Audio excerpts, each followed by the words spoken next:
Divine angels ಏನ್ ಹೇಳ್ತಾ ಇದಾರೆ ಅಂತಂದ್ರೆ ಬ್ಯಾಲೆನ್ಸ್ ಮಾಡಿ, ನಿಮ್ ಲೈಫ್ ನ ಕಂಟ್ರೋಲ್ ತಗೊಂಡ್ ಬನ್ನಿ, ನೀವು ಬ್ಯಾಲೆನ್ಸ್ ಮಾಡಿ ಅಂತ ಡಿವೈನ್ ಏಂಜಲ್ಸ್ ನಿಮ್ಗೆ ತಿಳಿಸ್ತಾ ಇದಾರೆ. ನೀವೇ ವೇಟ್ ಮಾಡ್ತಾ ಇದ್ದೀರಾ, ನೀವೇ cup of feelings, cup of love ಇಟ್ಕೊಂಡ್ ಕಾಯ್ತಾ ಇದ್ದೀರಾ ಆ ಪರ್ಸನ್ಗೆ. ವೈ ನಾಟ್ ಈ ಕಮ್ ಅಲ್ವಾ?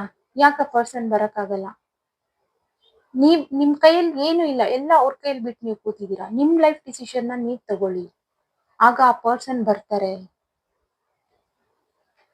ಓಕೆನಾ? ಬಟ್ ಆ ಪರ್ಸನ್ ಈಗೋಯಿಸ್ಟಿಕ್ ಪರ್ಸನ್.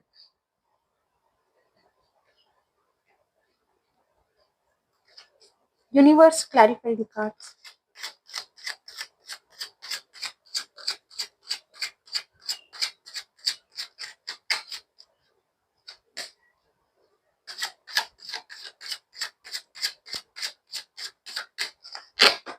ನನ್ನ ರೀಡಿಂಗ್ಸ್ ಆಗಿರ್ಬೋದು, ನನ್ನ ಮಾತು ನಿಮ್ಗೆಲ್ಲ ಹೊರಟು ಅಂತ ಅನ್ಸಿದ್ರೆ I am really sorry.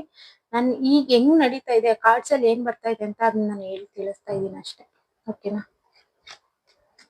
S, again ನೀವು ವೇಟ್ ಮಾಡ್ತಾ ಇದ್ದೀರಾ. ಈಗೋ ಇಟ್ಕೊಂಡು ವಾಕ್ ಅವೇ ಮಾಡಿರೋದು ಆ ಪರ್ಸನ್, ಬಿಟ್ಟೋಗಿರೋದು. ಓಕೆನಾ?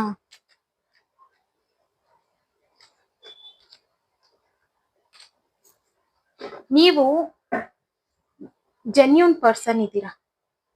ಆ ಪರ್ಸನ್ ತರ ನೀವು ಈಗೋಯಿಸ್ಟಿಕ್ ಅಲ್ಲ, you are a genuine person. ನೀವು ವೇಟ್ ಮಾಡ್ತಾ ಇದ್ದೀರಾ, ಆ ಪರ್ಸನ್ ಬರ್ಬೇಕು, ಡಿಸೈಡ್ ಮಾಡ್ಬೇಕು ಅಂತ ನೀವು ವೇಟ್ ಮಾಡ್ತಾ ಇದ್ದೀರಾ. ಬಟ್ ಆ ಪರ್ಸನ್ ಈಸಿಯಾಗಿ ಬರೋದಿಲ್ಲ, ವಾಕ್ ಅವೇ ನಲ್ಲಿದ್ದಾರೆ. ಬಟ್ ಅವರು ಡಿಸ್ಟೆನ್ಸ್ ಇಂದ ನಿಮ್ಮನ್ನ ಎಲ್ಲ ಚೆಕ್ ಮಾಡ್ತಾ ಇದ್ದಾರೆ, ನಿಮ್ಮನ್ನ ಫಾಲೋ ಮಾಡ್ತಾ ಇದ್ದಾರೆ. ಒಂದು ಸೋಷಿಯಲ್ ಮೀಡಿಯಾ ಇಂದ ನಿಮ್ಮನ್ನ ಸ್ಪೈ ಮಾಡೋದು, ನಿಮ್ಮನ್ನ ಹುಡ್ಕೋದು, ನೀವೇನ್ ಪೋಸ್ಟ್ ಮಾಡಿದೀರಾ, ವಾಟ್ಸಪ್ ಅಲ್ಲಿ ನಿಮ್ ಮೇಲೆ ಕಣ್ಣಿಟ್ಟಿದ್ದಾರೆ, ನೀವು ಯಾವ ಟೈಮಿಗೆ ವಾಟ್ಸಪ್ ಬರ್ತೀರಾ ಹೋಗ್ತೀರಾ ಅನ್ನೋ ರೀತಿ ಎಲ್ಲ ಚೆಕ್ ಮಾಡ್ತಾ ಇದ್ದಾರೆ. ಅಥವಾ ನಿಮ್ ಆಫೀಸ್ ಅಲ್ಲಿ ವರ್ಕ್ ಮಾಡೋರಾಗಿದ್ರೆ ನಿಮ್ ಪಾರ್ಟ್ನರ್, ನೀವು ಮಾತ್ ಬಿಟ್ಟಿದ್ರು ಅಲ್ಲಿಂದಾನೇ ಅವರೆಲ್ಲ ತಿಳ್ಕೊಳ್ಳೋದು. ಅಥವಾ ಇನ್ನೊಂದ್ ಮೂರನೇ ವ್ಯಕ್ತಿ ಯಾರಾದ್ರೂ ನಿಮ್ ಫ್ರೆಂಡ್ಸ್, ಅವ್ರ ಫ್ರೆಂಡ್ ಮ್ಯೂಚುವಲ್ ಯಾರಾದ್ರೂ ಇರ್ತಾರಲ್ಲ, ಅವ್ರ ಕಡೆಯಿಂದ ತಿಳ್ಕೊಳ್ಳೋದಾಗ್ಲಿ, ಈ ತರ ಮಾಡ್ತಾ ಇದಾರೆ ನಿಮ್ ಪರ್ಸನ್. ಬಟ್ ತುಂಬಾ ಈಗೋ ಇಟ್ಕೊಂಡು ವಾಕ್ ಅವೇ ಮಾಡಿರೋದು ಅವ್ರು. ನೀವೊಂದು ಪಾಸಿಟಿವಿಟಿ, ಬಟ್ ಅವ್ರಿಗೆ ಅದು ಅರ್ಥನೇ ಆಗ್ಲಿಲ್ಲ. ಅವರಿಗೆ ನಿಮ್ ಕಡೆ ಕಾನ್ಸಂಟ್ರೇಷನ್ ಮಾಡ್ಲೇ ಇಲ್ಲ, ಅವ್ರ ಲೈಫ್ ಕಡೆ ಅಷ್ಟೇ ಕಾನ್ಸಂಟ್ರೇಷನ್ ಮಾಡಿ. ಯೂನಿವರ್ಸ್ ನಿಮ್ಮನ್ನ ಎಷ್ಟೋ ಪುಷ್ ಮಾಡಿದ್ದಾರೆ ಆ ಪರ್ಸನ್ ಮೈಂಡ್ಗಾಗ್ಲಿ, ಆ ಪರ್ಸನ್ ಮನ್ಸಿಗೆ ಬಟ್ ಸ್ಟಿಲ್ ಆ ಪರ್ಸನ್ ಅದನ್ನ ಇಗ್ನೋರ್ ಮಾಡಿ ಅವ್ರ ಲೈಫ್ ಕಡೆ ಮಾತ್ರನೇ ಅವರು ಕಾನ್ಸಂಟ್ರೇಷನ್ ಮಾಡಿರೋದು.